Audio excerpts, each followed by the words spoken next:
Hey, it's Jeff from Oregon Plex coming to you from sunny Central Oregon. So, you want to buy an investment property and you want to buy one in Redmond. That's awesome. I am in full support of that. But the question you might be asking yourself is, should I buy a single family property or should I buy a small multifamily property like a duplex? So, in this video, we're going to debate the merits. Now, you know, I'm a Plex kind of guy, but I'm going to give you a fair and balanced look at some of the considerations, at least, the things to think about when deciding whether you should buy a single family home in Redmond or a duplex in Redmond.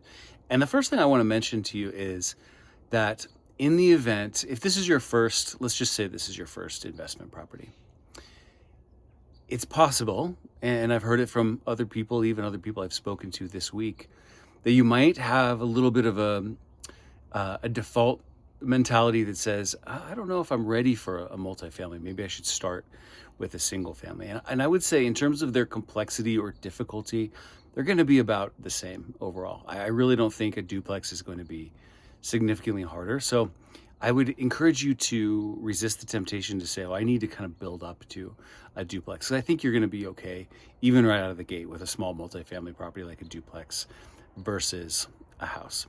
So one of the first things that we want to think about is what I would call the price to rent ratio. Now, this is going to kind of filter down into what you're ultimately going to think about and label cash flow. But if we look at the cost of a property versus the income that it can generate, we're going to look at the ratio between those things. And there's fancy ways to do that, like gross rent multiplier and things like that.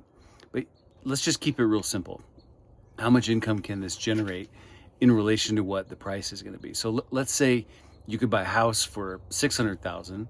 Let's just say you could buy a house for $500,000 and you could rent it for $2,500. Okay, so look at the relationship between $2,500 and $500,000. You call that like a 0.5% is the monthly rent versus the price. But you might be able to buy a duplex for a little bit more than a house. Let's call that $600,000. And maybe each side of the duplex could rent for, upwards of $2,000. So let's say you get almost $4,000 in rent in relation to a $600,000 purchase price. Now that's 2/3% instead of 0.5%. So your rent to price ratio is almost always going to be more favorable in a small single family property than it's going to be in it's in a small multifamily property than it's going to be in a single family property. 2 units are going to, 2,000 square foot units, because they're separate, are going to rent for more than one single 2,000 foot unit will rent for. So I'd encourage you to think about the price to rent ratios, and that's going to speak to cash flow. Now, nobody in their right mind says, I'm going to Oregon, I'm going to Redmond because I want amazing cash flow. No, if you want amazing cash flow, you should probably go to Memphis or Kansas City or some other place like that. But we do need cash flow in order to keep a property sustainable. And so we need to focus on that to some degree for sure. And that means having a better price to rent ratio. And you're going to find a better version of that in small multifamily like a duplex more than in a house. When you're buying a property, you should already be thinking down the road to someday I'm going to want to sell this thing. And if I want to sell this thing, who's going to be my buyer? So let's talk about the buyers that ultimately that you'll need to have a product that appeals to for a single family home or for a duplex. Well, regular people can buy single family homes and regular people can buy duplexes. So I think in both cases, your avatar is going to be a regular person. And that's a great thing. The pool of people looking for a single family home is going to certainly be better, or not better, but bigger than the pool of people looking for a duplex. Now, the pool of people looking for a duplex is still reasonably large, but a single family house is America's bread and butter. So in terms of the number of buyers, maybe there's 50,000 people who would buy a single family home in Redmond and 20,000 who might buy a duplex. So the single family home is going to be more versatile in terms of reselling, but a duplex is still going to be relatively versatile, because especially in today's age, more and more buyers are buying properties like duplexes in Redmond to live in one side. So they're buying it sort of instead of a single family home, because they want to live in one unit and rent out the other one. But in terms of, there's a lot of Chevys on the road, and there's fewer Porsches.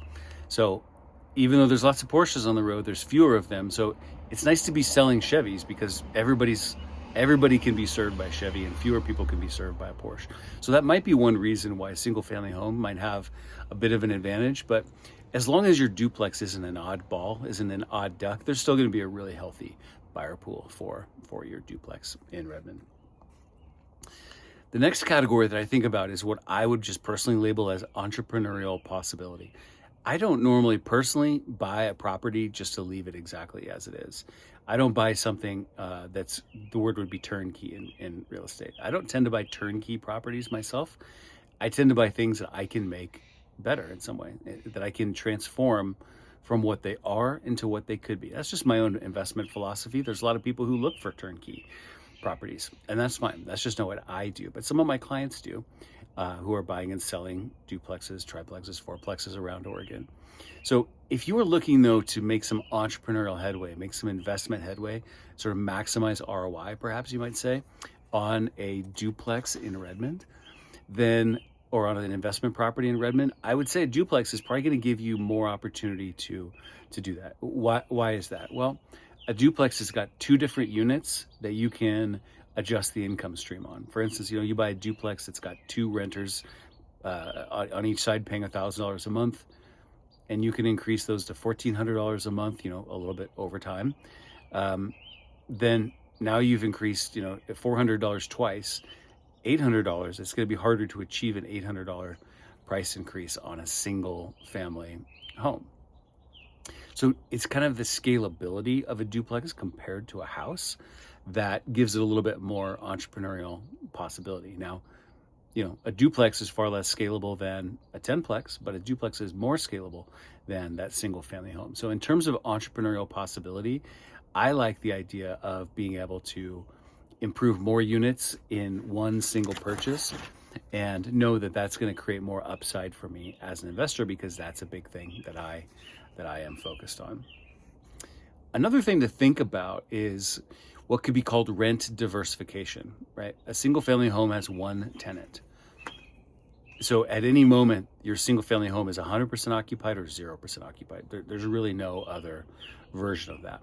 Now, if you decide to do something a little unconventional and rent your house by the room with separate rental agreements for separate people, okay, it's a 4-bedroom house, so now you have 4 different paying tenants. But that's a less conventional way to do things and has some downsides, in my opinion. I personally don't do that at all. I just rent single units to single parties. I don't rent by the bedroom. So your single family home is either going to be 100% occupied, or it's going to be 0% occupied. So what does that mean for you? Well, that means this month you got the money to pay the mortgage, or you didn't get the money to pay the mortgage. And I'm going to assume you've got a mortgage, and that paying that mortgage is something you're probably reasonably concerned about making sure happens, as you should be. So, it's binary. Either you're getting rent or you're not getting rent. With a duplex, though, of course, obviously you have 2 different tenants, right? So even if the worst case scenario happens, I guess they're both vacant at the same time, but that's much less likely than having one turnover and it's vacant for 4 or 6 weeks while you get it ready to go and get it re-leased up. But the other side is still producing rent. So all of your rent eggs, and what I really mean by that is all of your ability to pay the mortgage eggs are not in one basket. They're spread across 2 baskets. So rent diversification on a small multifamily in Redmond, like a duplex, is going to be a little bit better than with a single family home. And the last thing I wanted to mention is a little bit more general, but overall, I feel anecdotally through my own experience and observation, but also through what I hear in the industry and I see kind of legislatively and whatnot, where is the direction of housing kind of going in a lot of our cities in Oregon, especially the higher demand cities like Redmond, like Bend, like Portland? it's going towards more density rather than less density. There is an overall push to have more housing in a more dense space than to have more sprawl. The cities around Oregon, like Redmond, they want people to be able to live affordably and to have good quality of life. And so these, $7, $8, $900,000 single family homes are not something that the jurisdictions are tending to push as much, but things that are smaller multifamily and more affordable, affordable to renters, affordable to buyers. There's something called middle housing that you hear about sometimes in the news, which is cities pushing for things like 3-4 unit properties. Cottage clusters is a very popular term in Oregon in real estate development, because they want more housing and they want it to be more affordable, and that tends to mean smaller housing. I think there's a demographic shift as well in a lot of ways towards people realizing they don't necessarily need 3,500 feet for two people to live in, and demographic shifts with and psychographic shifts, I guess, too, with generational change and who are the buyers these days and what do they value. So overall, I feel like, if we fast forward 20 years, are we going to see more growth in single family homes, or are we going to see more growth in small multifamily? I would guess we're going to see more growth in small multifamily than we're going to see in single family. Single family homes are not going away, but I would say that more of the properties to be developed in the future are going to have multiple residential units in them. So that's my list of considerations. If you're thinking about buying an investment property in Redmond and you want to say, well, should I buy a single family home? Should I buy a duplex? I don't think there's a right answer or there's a wrong answer. I don't think one is more complex than the other one. I do have a little bit of a bias towards small multifamily for reasons that are probably pretty obvious, and that's what I own mostly. I mean, I have some single family home rentals too, but I have mostly houses, or I have mostly small plexes. And the single family homes I have, I'm adding accessory dwelling units to them. So they're going from being houses to effectively being duplexes. So I would encourage you to think about buying a duplex in Redmond instead of a single family home. I think overall it's going to propel your investment journey probably a little bit better, probably a little bit faster. And if I can be of help in helping you do that, please let me know. I'm here at 503-869-7303. Call, text anytime, or send me an email. Check out my website, jeff@oregonplex.com. I hope to help you buy an awesome duplex in Redmond sometime soon.